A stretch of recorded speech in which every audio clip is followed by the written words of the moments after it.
In this video, we're going to talk about functions. So functions allow us not to repeat our code that we may want to use in different places in the programs that we're building. So say we're writing a program and we need to add two numbers in multiple places. So the first time we declare our variables num1 and num2, then we add them and then print the sum. And the second time we do the same thing. We have our two variables that we want to add, and then we sum them up and print the sum. And the third time we do the same thing and we have our results here. But of course, this is not an efficient way to do things. And also, if you wanted to change things, say we now want to maybe add three numbers instead of just two, then we have to change all these instances. We would have to add a third variable and then add to the sum and print it. So all the times that this piece of code appears, then we would have to do that multiple times. So using this as motivation, say we want to create a simple function that adds two numbers in our code, and this will give us the basic structure of what a function looks like. So let's write our function.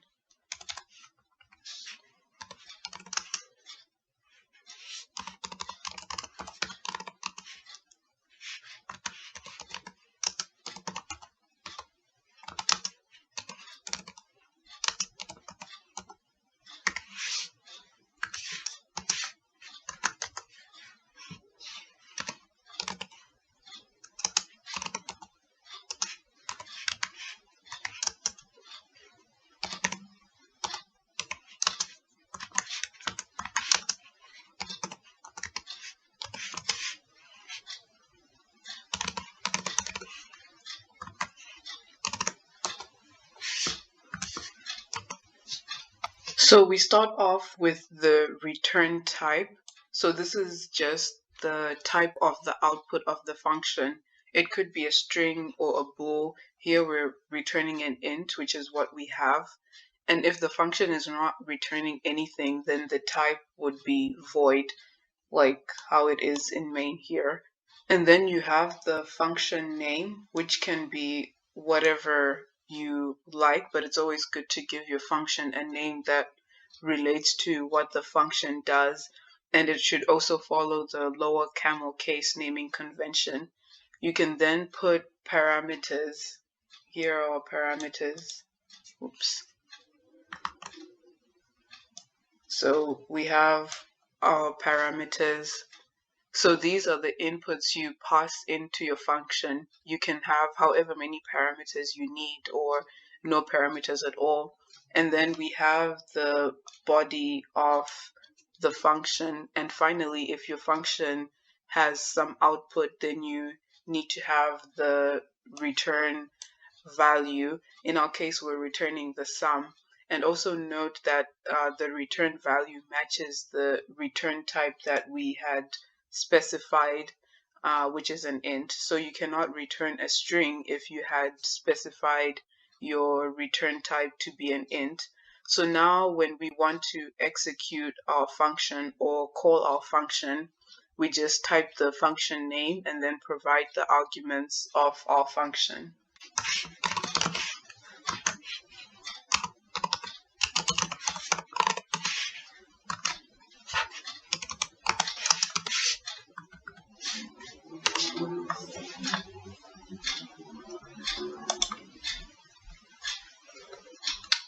And we see now we get our sum.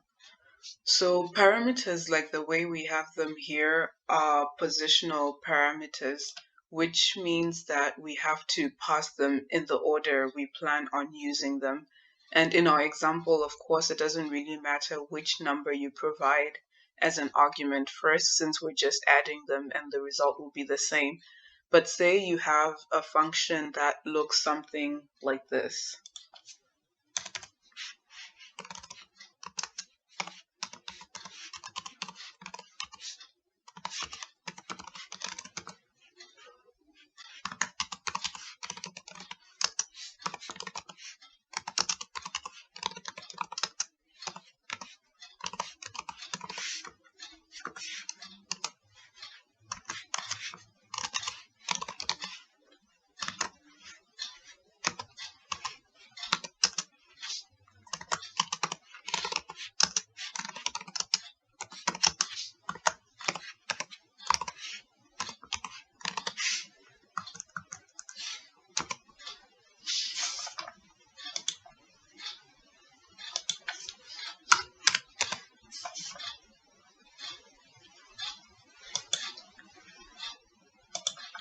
So in this case, if we were to provide the arguments in this order,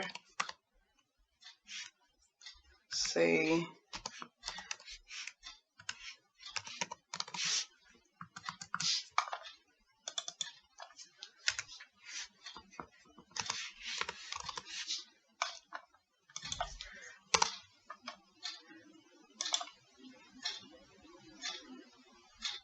so then we get I mouth with my eat, which wouldn't make much sense. And another thing with parameters is you can make them optional. So right now, if we try to call our function without giving any arguments, let's say for this one,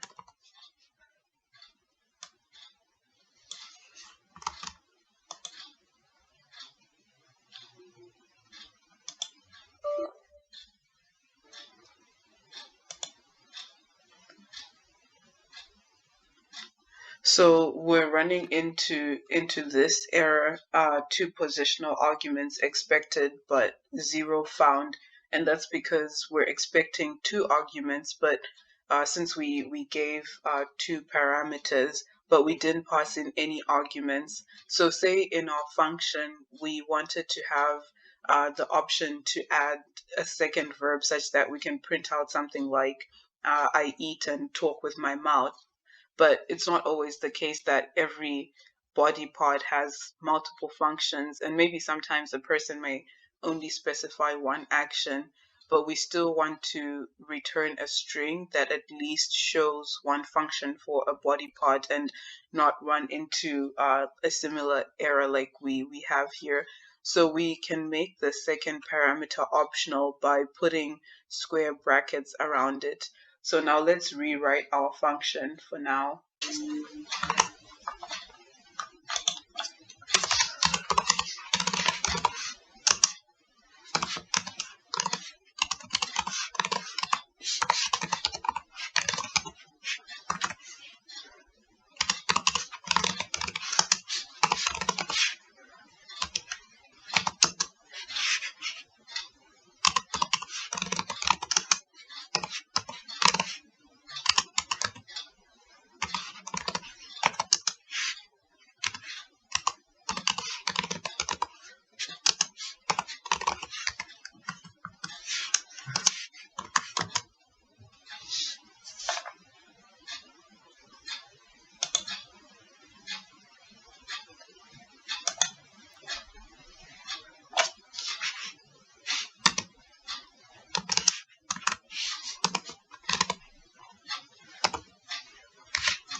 So let's try both scenarios using two verbs and then one.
So we see that our function has no problem with having 3 or 2 arguments.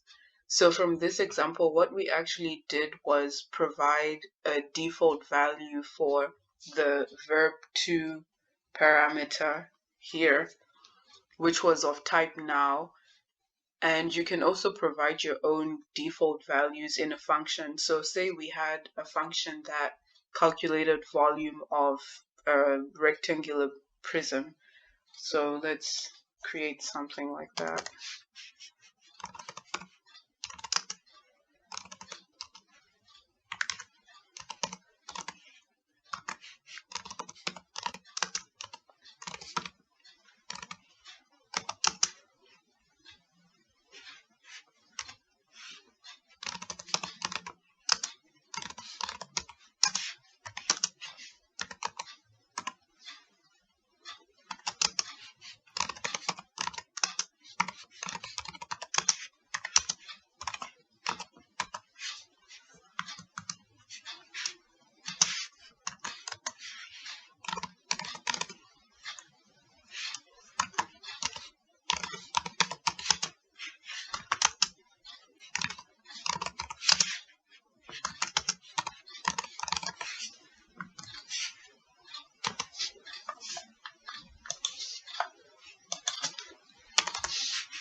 So in this example, we have provided default values for width here, for width and for height, such that I can call the function this way, where I only pass in the argument for length. So in this case, the function used the default values that we specified, and we multiplied 8 by 10, 8 by 6 by 10, and then we got 480.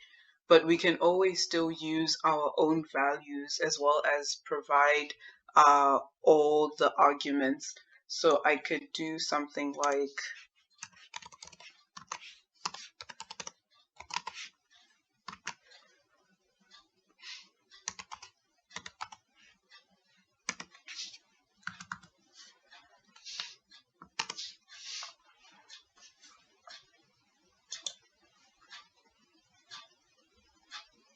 so now we get our volume using the arguments that we passed in. And another thing is we can use named parameters, which means that when we're passing in the arguments to our functions, we can reference the name of the parameters used. So sticking with the same example as the one we just used, we can make width and height named parameters by just adding curly brackets.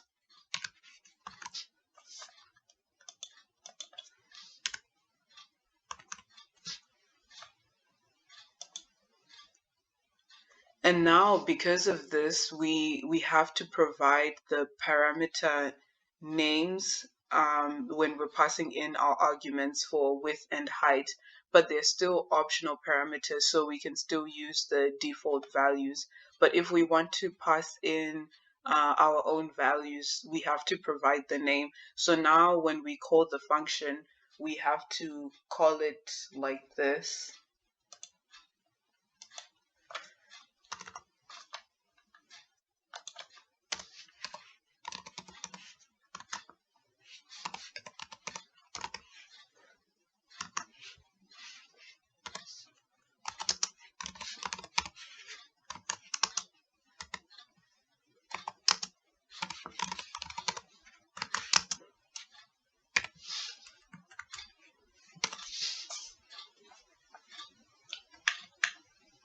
So remember that before we had the curly braces, when we just had the square brackets, then we didn't need to specify the names of the parameters. But in that case, then we don't know which measurement is which. but because we've made these named parameters, we can now see that 3 is for width and 8 is for the height. And let's just run this. So we just get the same results, but we were just able to specify the names. And of course, you could make length a named parameter if you wanted to, by just including it in the curly brackets. But if you still wanted to make it a required argument, then you can add the required keyword. So we would have something like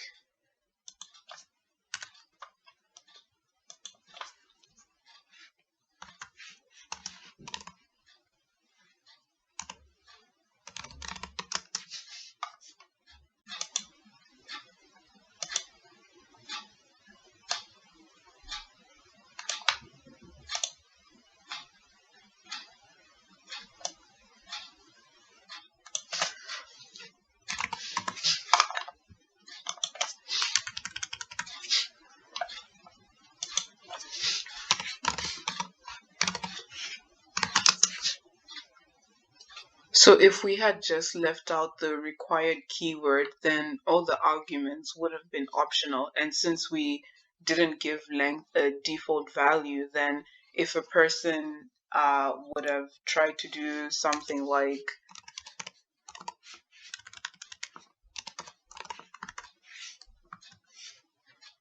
it wouldn't work. We already see it's complaining here. We need to add required parameter. Okay, so far we have been creating functions by first stating the return type and the function name, but we can actually create a function without specifying both of those, and that way we would have created an anonymous function. So one of the reasons you may use an anonymous function is you only want to use it in one instance in your code, and also you can actually pass an anonymous function as a value to a variable. So with named function, you cannot do something like, let's create a new function.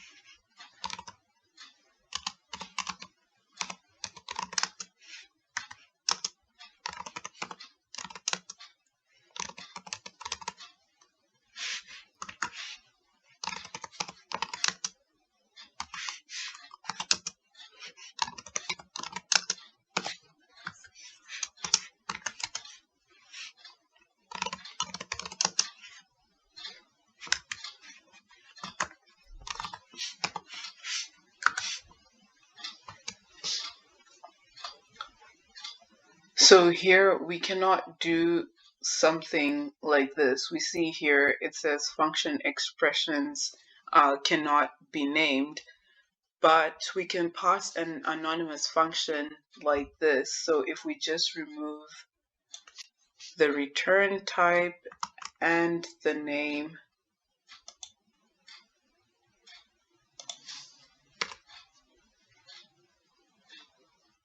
so now we can use this variable doDivide to essentially call our anonymous function here.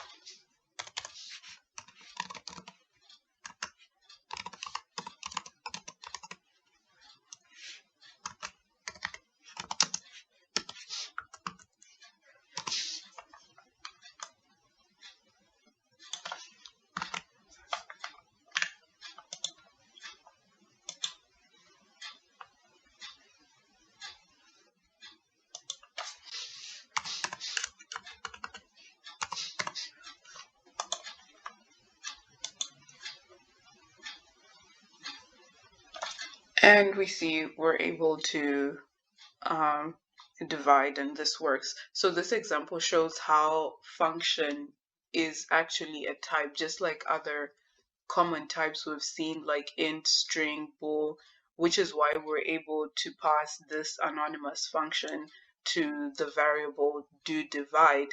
When we hover here, we see it's showing that it's a function. So now not only can you pass an anonymous function as a value to a variable, but you can also pass it as a parameter to a function and even return an anonymous function from a function. So let's see how we can do something like that.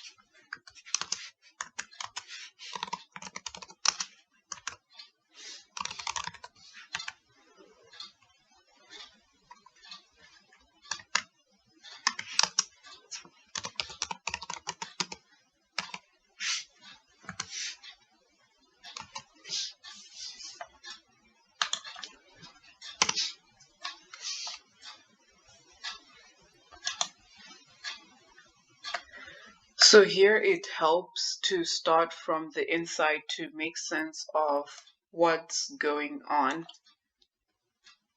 So we see here that we have an anonymous function here, and this anonymous function is being returned by this named function,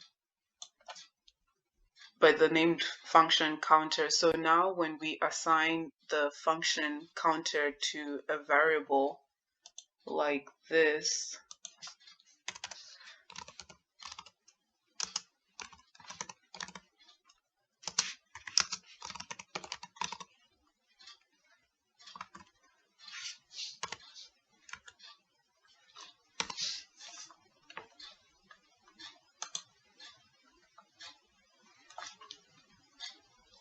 what we're essentially doing is setting the variable for the anonymous function, because now the value for start count is stored in this function, and now what we can do is call it this way.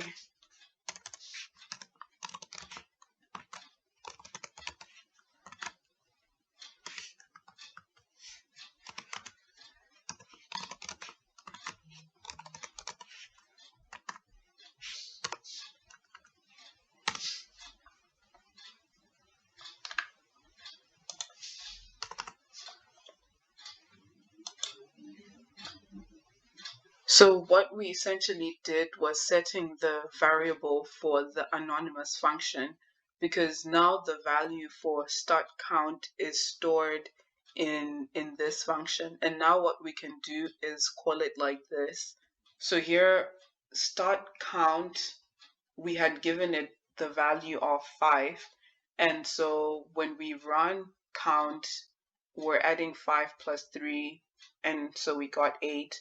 And then the second time around, we have 8, and then we add 5, we had 13. Now, returning a function inside of a function introduces us to the concept of closures. And what a closure is, it's basically a function that has access to the parent scope even after the function has closed. And by scope, we mean the code that is enclosed in curly brackets. So in this case, this is a scope, and this is also another scope. So in our example here, we see that the anonymous function used the start count variable, even though it's not declared explicitly in the function, but because it's in the surrounding scope, our anonymous function had access to the start count variable, which is what is meant by a closure. Lastly, we're going to take a look at arrow functions. So if you have a simple function where the body is just one line, then you can convert it to an arrow function. So at the beginning of the video, we had a function that added 2 numbers. It was something like this. But we can actually convert it into an arrow function by writing it out in this way instead. So I'll just comment this out.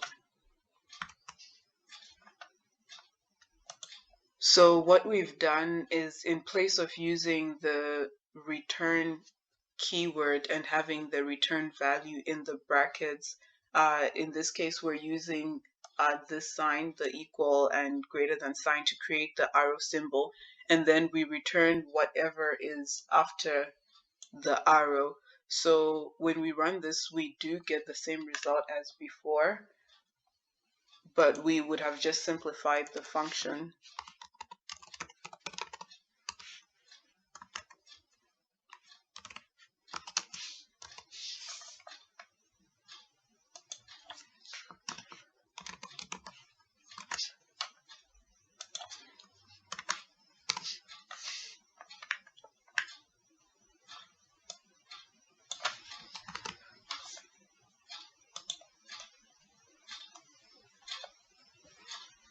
Right, we get 15 is expected. Okay, well, that's it for this video. We have learned about functions, named and anonymous functions, closures, and arrow functions. If you've made it this far into the video, thank you for watching. I really appreciate it, and hope I'll catch you in the next video.